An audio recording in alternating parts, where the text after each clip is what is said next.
कहानी है 24 साल की एक जवान लड़के की जो अपनी जिंदगी अपनी मर्जी से जीना चाहता था। उसे ये मौका मिलता तो है लेकिन बहुत ही बुरी सूरत हाल में। अब क्या वो ऐसी जिंदगी जी पाएगा और वो सूरत हाल क्या है जो उसकी रास्ते की रुकावट थी, जानते हैं आज की कहानी में। तो फिल्म की शुरुआत कहानी के हीरो को दिखाने से हुई जिसकी उम्र तकरीबन 24 साल थी। उसका नाम अकीरो था, जिसने अभी अपनी एक जॉब शुरू की थी जहाँ आज जॉब पर उसका पहला दिन था। उसने दरअसल एक फिल्म बनाने वाली काफी बड़ी कंपनी में ही जॉब शुरू की थी, जिसके लिए वो काफी पुरजोश और खुश नजर आता है। वो जब ऑफिस गया तो सारे ही वर्कर्स यहाँ तक कि उनका बॉस भी उसका काफी अच्छे से वेलकम करते हैं। लेकिन फिर अकीरो की सारी खुशियों पर पानी फिर गया क्योंकि उस बेचारे को लगातार 2 पूरी रातें जाकर काम करना पड़ता है। अब धीरे धीरे अकीरो को समझ आने लगती है कि उसकी कंपनी का माहौल इतना सख्त है कि वो अपने वर्कर्स पर जरा भी रहम नहीं करती, बल्कि इनसे जानवरों की तरह काम लेते हैं। अकीरो का बॉस तो इतना बेरहम है कि वो सारा काम अपने वर्कर्स पर डाल देता है, उन्हें कभी भी सुकून से बैठने नहीं देता, हर वक्त बस काम ही काम लेता रहता है। अब जाहिर है इस तरह का माहौल अकीरो को तोड़ देता है, इसी वजह से वो हर दिन यहाँ आने से कतराता है। पर उसमें इतनी हिम्मत नहीं थी कि इस जॉब से वो इनकार करता। इन हालात में एक दिन उसकी मुलाकात अपने बचपन के दोस्त से हुई। ये दोनों मिलकर खाना खाते हैं जहाँ अकीरो उसके साथ जो हो रहा था उस सब के बारे में अपने दोस्त को बताता है। जिस पर उसके दोस्त का कहना था कि मेरी सलाह ये है कि तुम हर चीज अपनी मर्जी अपनी शर्तों पर करो, न कि दूसरों की मर्जी से जियो। वो यहाँ अकीरो का दिल जलाने के लिए अपनी खुशहाल जिंदगी बड़ी बड़ी बातें बताने लगता है कि मैं तो भाई अपनी जिंदगी में बहुत खुश हूँ, काम भी ठीक है और बहुत सारी खूबसूरत लड़कियाँ मेरी दोस्त भी है। ये सुनकर अकीरो को जलन होने लगती है तो अपने दोस्त को भी जलील करने के लिए वो माजी में हुई एक बात के बारे में बताने लगता है कि जब तुम और मैं स्कूल में पढ़ा करती थी तो एक दिन हमारे स्कूल में रेस हुई जिसमें मैंने और मेरी टीम ने तो बहुत अच्छा खेला, पर सिर्फ तुम्हारी वजह से हम लोग गेम हार गए क्योंकि तुम उस वक्त ठीक से नहीं दौड़ पाए थे। तो ज्यादा खुश होने की जरूरत नहीं है, तुम बुज़दिल हो। उस दिन अपने टीम को हरा दिया था। जो सुनकर उसके दोस्त को गुस्सा आ गया और इनकी बहस होने लगी जो थोड़ी ही देर में लड़ाई में बदल जाती है। फिर अब अकीरो की जिंदगी तो ऐसे ही चल रही थी जहाँ उसके पास सुकून का जरिया बस एक ही था और वो थी उसके साथ काम करने वाली एक लड़की जो अब अकीरो की दोस्त बन गई थी। लेकिन कहीं न कहीं ये उसे पसंद करने लगा था, अक्सर उसकी तारीफ किया करता था, उसका हौसला बढ़ाने के लिए कहता है कि तुम तो जबरदस्त हो, जो चाहे जिंदगी में कर सकती हो, जैसे चाहे जिंदगी जी सकती हो और कुछ भी हासिल कर सकती हो। जो सुनकर उसकी दोस्त दुखी हो गई, कहती है कि नहीं, असल में ऐसा कुछ नहीं होता क्योंकि इंसान को वो चीज कभी नहीं मिलती जो उसे चाहिए होती है, जिस चीज की इंसान ख्वाहिश करता है। अब अकीरो को इस कंपनी में काम करते करते पूरा 1 साल हो गया था जहाँ वो जज्बाती, दिमागी और जिस्मानी तौर पर पूरी तरह टूट गया था। एक सुबह जब अलार्म से उसकी आंख खुली तो अपने आप से ही वो कह देता है कि सोए रहो अकीरो, काम पर नहीं जाना। लेकिन थोड़ी देर के बाद वो फिर भी आधे मन से जागा और तैयार होकर निकल जाता है। लेकिन जब वो बिल्डिंग से नीचे आया तो अपने सामने का नजारा देखकर उसकी होश उड़ गई। वो देखता है कि उसका पड़ोसी एक आदमी को काटकर बुरी तरह खा रहा था और अजीब जैसे कोई जानवर हो ऐसे गुर्रा रहा है। अकीरो को लगा कि शायद वो किसी मुसीबत में है तो उसकी मदद करने के लिए वो आगे बढ़ा। लेकिन जब उसके पड़ोसी ने पीछे मुड़ के देखा तो वो बहुत डरावना लग रहा था। इंसान तो बिल्कुल नहीं लग रहा था, उसका मुंह और कपड़े खून से भरे हुए थे और आंखें भी अजीब सी थी। इसी के साथ वो मुंह से काले रंग का लिक्विड भी निकालता है। इससे पहले कि अकीरो कुछ समझ पाता वो उसी पर हमला कर देता है। तब जल्दी से अपनी जान बचाकर भाग जाता है जहाँ उस आदमी के अलावा और भी कई सारे ऐसे लोग आकर उस पर हमला कर देते हैं जिनसे बचकर वो भागने में लगा था। पर यहाँ हमारे हीरो को इन खतरनाक लोगों से ज्यादा अपनी जॉब पर जाने की फिक्र हो रही थी कि कहीं मैं लेट ना हो जाऊँ। वो बस इस बात से परेशान था कि इन लोगों को क्या हो गया है। वो बिल्डिंग से जब नीचे सड़क पर आया तो वहाँ का नजारा भी अजीब था क्योंकि ये अजीब लोग सही लोगों पर हमला करके उन्हें मार रहे थे। हर तरफ खून खराबा था तो जाहिर है वो यहाँ से भी बचकर नहीं निकल सकता था। इसीलिए बिल्डिंग की छत पर आकर एक जगह खुद को लॉक कर लेता है। ये डरावने लोग अभी भी उसके पीछे पड़े हुए थे, लेकिन यहाँ एक ग्रिल वाला बैरियर गेट था जिस वजह से वो लोग अंदर नहीं आ पाते। अब अकीरो छत पर आकर पूरे शहर को तबाह देखता है जहाँ उसे समझने में देर नहीं लगती कि पूरे शहर में ज़ॉम्बी एपोकलिप्स आ गया है। पूरा ही टोक्यो शहर ज़ॉम्बी से तबाह हो रहा है। पर यहाँ तो अकीरो अपनी जॉब के माहौल से इस कदर परेशान था कि इन ज़ॉम्बीज़ के हमले में वो ये सोचकर काफी खुश हो जाता है, ओह वाओ, अब मुझे ऑफिस नहीं जाना पड़ेगा। बिल्कुल जैसे कोई छोटा बच्चा खुश होता है जब उसे स्कूल ना जाना पड़े। अब इस सूरत हाल में अकीरो को अपने दोस्त की फिक्र होने लगी। वो मैसेज करता है पूछने के लिए कि तुम कहाँ हो और ठीक तो हो ना। इस पर वो उसे अपनी लोकेशन सेंड करके यहाँ आने को कहती है। अब जाने से पहले अकीरो अपने पड़ोस के एक कपल के घर जाता है जो टीवी पर ज़ॉम्बीज़ के हमले की खबरें देखकर काफी परेशान हो रही थी। यह औरत माँ बनने वाली थी लेकिन उनके पास खाने पीने का सामान खत्म हो रहा था। तब अकीरो उनसे वादा करता है कि मैं अपने दोस्त के घर जा रहा हूँ, पर आते हुए तुम लोगों के लिए खाना जरूर लेकर आऊंगा। थोड़ी ही देर में अकीरो उस घर में पहुँच जाता है जहाँ उसके दोस्त ने उसे आने को कहा था। वो जब अंदर गया तो घर की हालत भी बहुत खराब थी। वो घबरा गया, डरते डरते अंदर आया जहाँ उसे एक जगह पर अपनी दोस्त मिल जाती है। वो भी काफी घबराई हुई थी। अकीरो को पकड़कर एक तरफ इशारा करके बताती है कि वो अभी भी इधर ही है, उस तरफ। अब अकीरो जब उस तरफ देखता है तो वहाँ उनकी कंपनी का डायरेक्टर था जो भी इस ज़ॉम्बी वायरस का शिकार हो चुका था। इस वजह से बहुत भयानक लग रहा था। उसका मुंह, कपड़े खून और काले लिक्विड से भरे हुए थे। वो आकर अकीरो पे हमला कर देता है, पर वो खुद को बचाने की काफी कोशिश करता है और उसे पकड़ के ही रखता है। लेकिन तभी उसकी दोस्त आकर डायरेक्टर का सर मार मार कर फोड़ देती है, जिससे वही मारा जाता है और ऐसे उन दोनों की जान बच गई। डायरेक्टर को मारने के बाद वो वहीं गिर गई। तब यहाँ अकीरो को पता चला कि मेरी दोस्त भी ज़ॉम्बी वायरस का शिकार है, क्योंकि डायरेक्टर ने उसे काट लिया था। इसीलिए अब वो भी ज़ॉम्बी बनकर अजीब तरह से उठती है और अकीरो पर हमला कर देती है। तो वो खुद को बड़ी मुश्किल से बचाते हुए उसे पीछे धक्का दे देता है। उसे अपने दोस्त की इस हालत पर बहुत अफसोस हो रहा था, इसीलिए उसे जान से नहीं मारता, बल्कि उसके अंदर अपने दोस्त के लिए जो प्यार था उसे बताकर यहाँ से चला जाता है। घर वापस आने से पहले वो अपने पड़ोसियों के घर जाता है, पर वहाँ की हालत देखकर उसके होश उड़ जाते हैं। उसे समझ लग गई थी कि उनके घर में भी ज़ॉम्बीज़ का हमला हुआ है, क्योंकि हर तरफ खून ही खून बिखरा हुआ था और वहाँ उसे कोई दिखाई भी नहीं देता। इसीलिए वो वापस अपने घर आ जाता है और यहाँ सोचने लगा कि हर कोई ज़ॉम्बीज़ का शिकार होकर खत्म हो रहा है, तो अब मुझे अपनी जिंदगी कैसे जीनी चाहिए। हमेशा से उसकी ख्वाहिश थी कि वो अपनी जिंदगी को अपनी मर्जी, अपनी शर्तों पर जिए। इसीलिए सोचता है कि इससे पहले मैं भी ज़ॉम्बीज़ के हाथों मारा जाऊँ, ये बिल्कुल सही वक्त है अपनी हर ख्वाहिश को पूरा करने का, जो हमेशा से मैं चाहता था। यानी अपने घर की साफ सफाई करके घर को अच्छा बनाना, घर के अंदर ही कैंपिंग करना, ढेर सारी शॉपिंग करना और मजे मजे के डिशेस बनाकर खाना वगैरह। इस तरह वो अपने पसंदीदा 10 कामों की लिस्ट बना लेता है और फिर अगले ही दिन से इन कामों को पूरा करने में लग जाता है। ज़ॉम्बी से बचते बचाते अकीरो एक शॉपिंग मॉल में जाता है और अपनी पसंदीदा डिशेस बनाने के लिए वहाँ से जरूरत का खाने पीने का सामान लेता है, जैसे गोश्त, सब्जियाँ, फल वगैरह, और फिर उसी बिल्डिंग की छत पर कैंपिंग करने लगता है। पर आज जब वो अपनी पहली डिश बनाने लगा तो उसे एहसास हुआ कि कुछ जरूरी चटनियाँ और मसाले तो है नहीं जो मैंने इस डिश में डालने हैं। और क्योंकि वो अपनी किसी भी ख्वाहिश में कोई कमी नहीं छोड़ना चाहता था, इसलिए दोबारा से ज़ॉम्बी से बचते हुए शॉपिंग मॉल में आ जाता है। वो जब शॉपिंग कर रहा था तो एक अनजान शख्स जिसने हेलमेट पहना हुआ था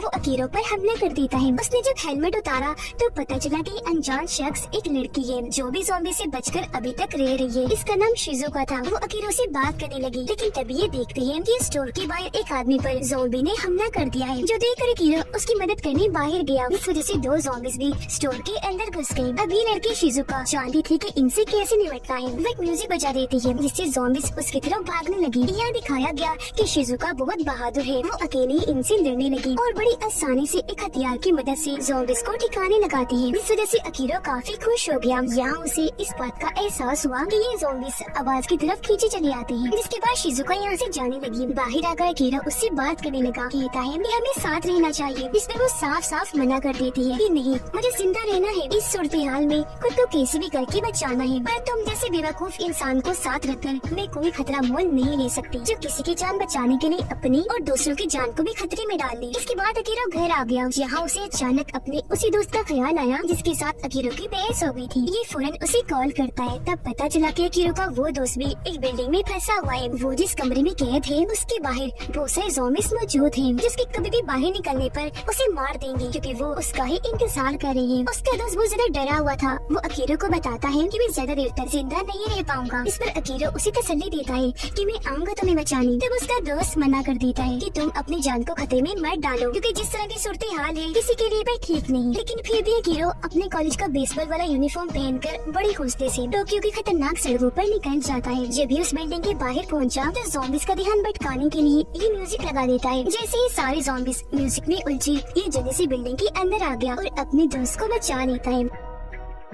ये दोनों अब यहाँ से बचकर एक होटल में गए, जहाँ ये जी भर के खाना खाते हैं और खूब शराब भी पीते हैं। जाहिर है इन दोनों ने यहाँ खूब एंजॉय किया। यहाँ अकीरो अपने दोस्त को कहता है कि प्लीज मुझे माफ कर दो, उससे मैंने ख्वामा का तुमसे झगड़ा कर लिया। इस पर उसका दोस्त माफ करके अच्छे से उससे बात करने लगा और अभी दोनों दोस्त वादा करते हैं कि चाहे कुछ भी हो जाए हम हमेशा साथ रहेंगे। इस बातचीत के दौरान उसके दोस्त को पता चल जाता है कि अकीरो ने अपनी ख्वाहिशों की एक लिस्ट बनाई हुई है जिन्हें वो पूरा करके ही रहेगा। तो उसका दोस्त पूछता है कि अब आगे तुम क्या करने वाले हो, जिससे पर अकीरो खुश होते हुए जवाब देता है, अब मैं एक सुपर हीरो की तरह लोगों को बचाना चाहता हूँ। इस पर उसका दोस्त सलाह देता है कि ये ना ही करो, क्योंकि इस वक्त टोक्यो के हालात बहुत खराब है। तो बचे हुए इंसानों को बस यहाँ से निकलने के बारे में सोचना चाहिए, इससे बढ़ के कुछ नहीं। वो ये भी कहता है कि अकीरो, तुम आखिर एक इंसान हो, तुम एक सुपर हीरो जिसे सुपरमैन और स्पाइडरमैन जैसी कोई ताकतें भी नहीं पाई जाती, तो फिर तुम कैसे इन खतरनाक ज़ॉम्बीज़ का सामना कर पाओगे, वो भी अकेले। जिस पर अकीरो मुस्कुराते हुए उसे एक एक्वेरियम के बारे में बताता है जो टोक्यो शहर के दूसरी साइड पर बना हुआ था, और बताता है कि वहाँ बहुत सारी मछलियाँ और एक बहुत बड़ी शार्क भी है, और उस एक्वेरियम में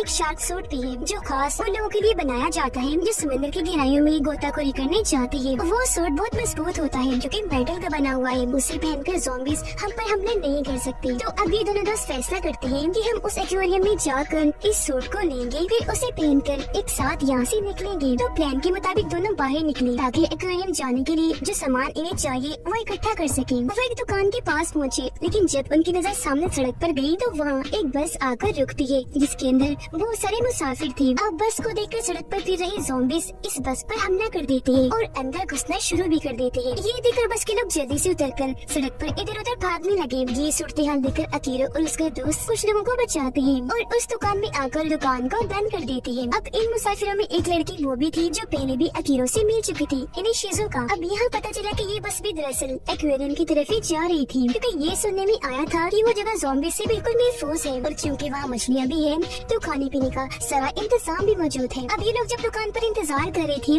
तो हम नोटिस कर लेते हैं कि इन मुसाफिरों में से एक के हाथ पर ज़ॉम्बी ने काटा हुआ है, जिसका मतलब कि वो भी इस वायरस का शिकार हो चुका है। पर इस बात से सभी अनजान थे जो दुकान पर इधर उधर जा रही थी, जिस बीच वो आदमी ज़ॉम्बी बन जाता है और इन सभी पर हमला कर देता है। वो दो लड़कियों को आकर पकड़ लेता है और बुरी तरह उन्हें काट कर खा जाता है, जो देखकर अकीरो और उसका दोस्त शटर खोलकर यहाँ से भागने ही लगे थे कि तभी वो देखते हैं कि वो आदमी और दोनों लड़कियाँ जब ज़ॉम्बीज़ बन गई हैं, उन्होंने शिजुका को चारों तरफ से घेरा हुआ है, जो देखकर अकीरो वहाँ पटाखे फोड़ता है, जिन्हें देखकर ज़ॉम्बीज़ डर गए और वो उसे भाग जाते हैं। जिस चीज का फायदा उठाकर ये तीनों शटर खोलकर यहाँ से बाहर भाग आते हैं। बाहर इन्हें एक आरवी वैन मिलती है जिसके अंदर ये लोग जल्दी से बैठकर यहाँ से आगे बढ़ के ये लोग फैसला करते हैं कि अब हम तीनों साथ रहेंगे। इसके लिए पहले तो शिजुका नहीं मानती, लेकिन अकीरो उसे राजी कर ही देता है। ये लोग फैसला करते हैं कि हम कैसे भी करके एक्वेरियम तक पहुँच कर ही रहेंगे। या अकीरो शिजुका को भी अपने सपने के बारे में बताता है कि मैं एक सुपर हीरो की तरह ज़ॉम्बीज़ का खात्मा करना चाहता हूँ और लोगों को बचाना चाहता हूँ। या शिजुका को उसका ये सपना बिल्कुल बेकार और बचकाना लगता है। अब सबकी जान बचाते वक्त अकीरो के हाथ पर चोट लग गई थी,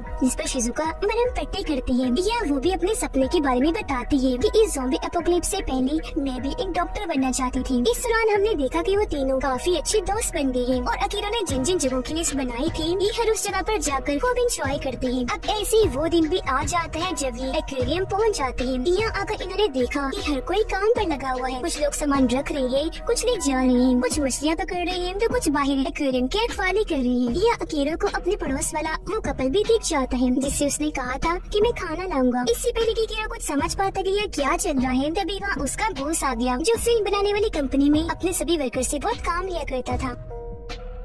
यहाँ वो अकीरो को बताता है कि जब ज़ॉम्बीज़ का हमला शुरू हुआ था तो हम यहाँ एक्वेरियम में शूटिंग कर रहे थे, पर जब हमें पता चला कि टोक्यो शहर तो ज़ॉम्बी एपोकलिप्स की लपेट में आ चुका है तो मैंने इस जगह को महफूज जगह बना लिया, यहाँ पर काम शुरू करवा दिया ताकि यहाँ जरूरत की हर चीज हो, और फिर बचे हुए लोगों को यहाँ पनाह देकर उनसे अपना काम लेने लगा। इसके बाद वो अकीरो को बाहर घुमाने लेकर गया और बताता है कि अलग अलग शहरों से बहुत सारे लोग यहाँ आए और अब यहाँ साथ काम करके मिलजुल कर ले रहे हैं। कुछ लोग खाना बनाते हैं, कुछ सामान लेने बाहर जाते हैं और कुछ यहाँ की निगरानी करते हैं, जो तुमने देख ही लिया होगा। यहाँ तक कि मैं एक्वेरियम के बाहर वाले ज़ॉम्बीज़ को भी अपने काम के लिए इस्तेमाल करता हूँ। वो बाहर से आने वाले लोगों पर हमला करती है जो यहाँ चोरी के इरादे से आते हैं, और इस तरह हमारे एक्वेरियम की जरूरत का सामान उन चोरों से महफूज रहता है। अब तक इसके बॉस ने अकीरो के दोनों साथियों को भी काम पर लगा लिया था, यानी उसके दोस्त और शिजुका को, और क्योंकि अभी तक अकीरो काम पर नहीं लगा था इसलिए उसका बॉस कहता है कि तुम भी यहाँ दोबारा से काम करने लग जाओ जैसे तुम पहले मेरी कंपनी में काम किया करती थी। इस पर अकीरो जवाब देता है कि मैं अपनी जिंदगी अपनी मर्जी से जीना चाहता हूँ, मेरी ख्वाहिशों की लिस्ट है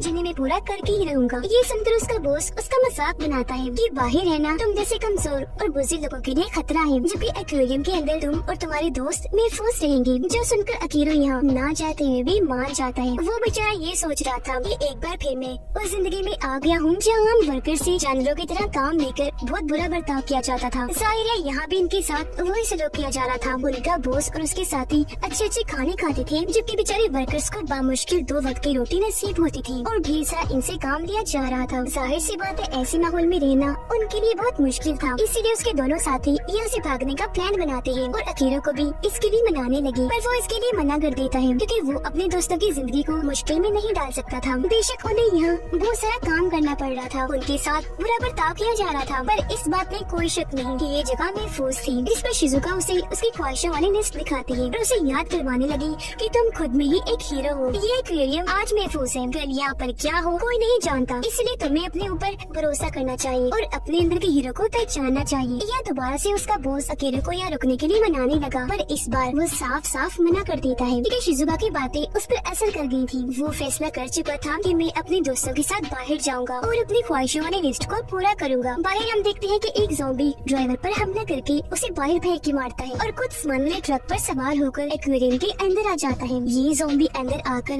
एक गार्ड पर हमला करके उसे काट लेता है और ऐसे वो भी इस वायरस का शिकार हो गया और बाकियों को काटने लगा, जिससे देखते ही देखते इस एक्वेरियम में सभी ज़ॉम्बीज बनने लगते हैं और वहाँ तबाही मचा देते हैं क्योंकि वो पूरे एक्वेरियम में फैल चुके थे। अब इन हालात में उनका खुद गर्ज बॉस अपने ही साथियों को ज़ॉम्बीज के सामने फेंक कर अपनी जान बचाने के लिए वहाँ से बाहर भाग गया, जबकि अकीरो अपने दोनों साथियों के साथ मिलकर उन ज़ॉम्बी से लड़ने लगा और लोगों की जान बचाकर एक महफूज जगह पर ले आता है जो एक कमरा था और यहाँ का दरवाजा बंद कर दिया जाता है। अब इनको लग रहा था कि हम यहाँ महफूज हैं, पर हालात तो तब खराब हुए जब ये ज़ॉम्बी वायरस एक्वेरियम के शार्क में भी फैल गया। वो भी बदलकर ज़ॉम्बी मॉन्स्टर बन गई, एकदम से बाहर आके गिरती है। अब इन लोगों को लग रहा था कि वो जमीन पर है तो हमारा कुछ बिगाड़ नहीं पाएगी, लेकिन तभी अचानक उसके नीचे वाले हिस्से से उन सभी लोगों के पैर निकलने लगे जिन्हें इस शार्क ने खाया था। इसलिए वो चलना शुरू कर देती है और इन लोगों पर उसने भारी हमला कर दिया था, पर क्योंकि वो आहिस्ता चल रही थी तो इसलिए वापस उसी कमरे में आ गई। पर क्योंकि शार्क का ऐसे खुले में घूमना बहुत बड़ा खतरा था, इसलिए अकीरो वो शार्क वाला सूट पहनकर बाहर आता है और एक एक करके लोगों को बचाने लगता है। यहाँ बहुत सारे ज़ॉम्बीज ने एक साथ उस पर हमला भी किया, लेकिन सूट की वजह से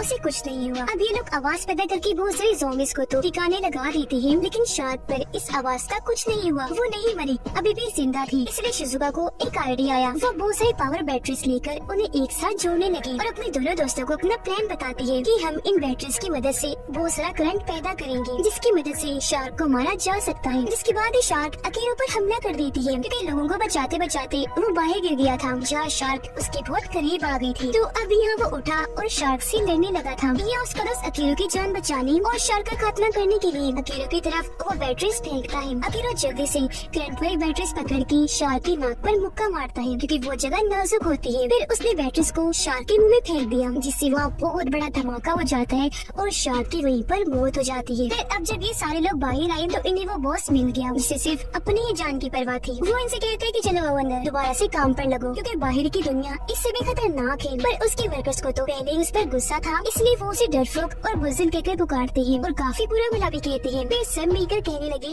कि आज से हमारा लीडर हमारा हीरो अकीरो है क्योंकि इसने अपनी जान पर खेलकर हम सबकी जान बचाई। इसके बाद अकीरो और उसके साथी सभी वर्कर्स को बहुत सारा खाना और जरूरत का सामान देते हुए आखिरी अलविदा कहते हैं और ये सारे ही लोग फैसला करते हैं कि अकीरो की तरह हम भी अपने अपने सपनों को पूरा करेंगे। अब ये तीनों दोस्त भी अपने अपने सपने एक कागज पर लिखते हैं जिन्हें वो पूरा करके ही रहेंगे। यह शिजुका लिखती है कि मैं डॉक्टर बनूंगी, जबकि उसका दोस्त एक प्लेयर, और यह अकीरो अपना ये सपना लिखता है कि मैं सुपर हीरो बनकर लोगों की हिफाजत करूंगा। जिसके बाद ये तीनों दोस्त उसे आर्मी वैन में बैठकर यहाँ से निकल गए क्योंकि इन्होंने फैसला किया था कि अपनी सभी ख्वाहिशों को पूरा करते करते ये पूरे मुल्क की सैर भी करेंगे, क्योंकि ये भी तीनों की ख्वाहिशों में से एक ख्वाहिश थी जहाँ इन्हें बहुत सारे एडवेंचर्स का सामना हो सकता है क्योंकि सपने इनके बहुत बड़े हैं जिन्हें पूरा करने के लिए इन्हें मौत के बीच से होकर गुजरना पड़ेगा, यानी इन खूंखार ज़ॉम्बी से। और इसी के साथ इस फिल्म की कहानी यहीं पर खत्म हो जाती है।